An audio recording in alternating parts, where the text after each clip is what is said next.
All right, Chief.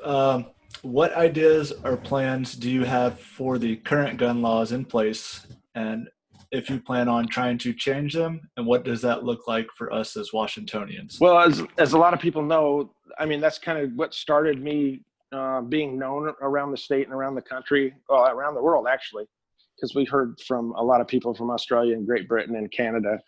But back in 2018, I stood up against the anti-gun initiative 1639 and said I would not enforce it because it's a violation of citizens' constitutional rights. And I took an oath of office 3 times to uphold and defend the Constitution. And so I made a stand way back in 2018 when nobody was thinking about governor.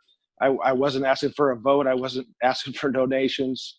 You know, candidates can tell you whatever that you want to hear right now, and that's what they do because they want to vote and they want a donation. But I had nothing to gain. I could have been fired the next day. You know, I'm an appointed police chief. I'm not elected. So if my mayor didn't agree with my stance back then, he could have fired me the next day. But thankfully, he didn't. But I didn't ask permission at the time to do it. I just did it because it was the right thing to do, and I was asked by the citizens. But the anti-gun laws are absolutely ridiculous, you know. And there will be an executive order that the state patrol will not enforce any laws that violate the Constitution.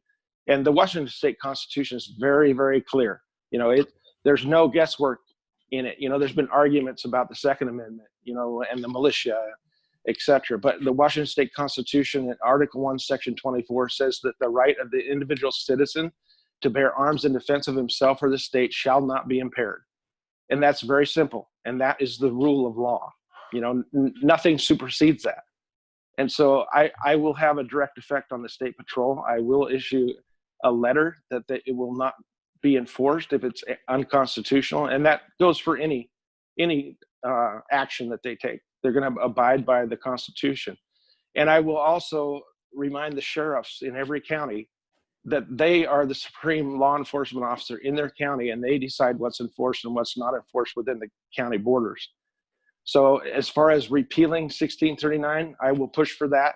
You know, the governor is not a dictator, and it's going to take the legislature.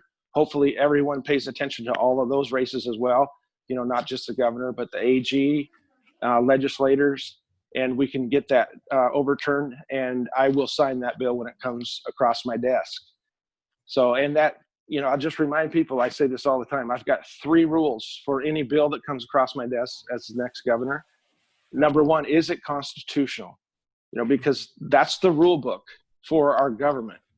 And if it's not constitutional, I'll veto it. And number 2, is it good and will it help the citizens of Washington State? Because our government is supposed to work for the citizens. We, the people, created the government. And it says in Article 1, Section 1 of the Washington State Constitution that the power is inherent in the people, and our government was created to protect citizens' rights. Very first thing that our founders of this state put in our Constitution.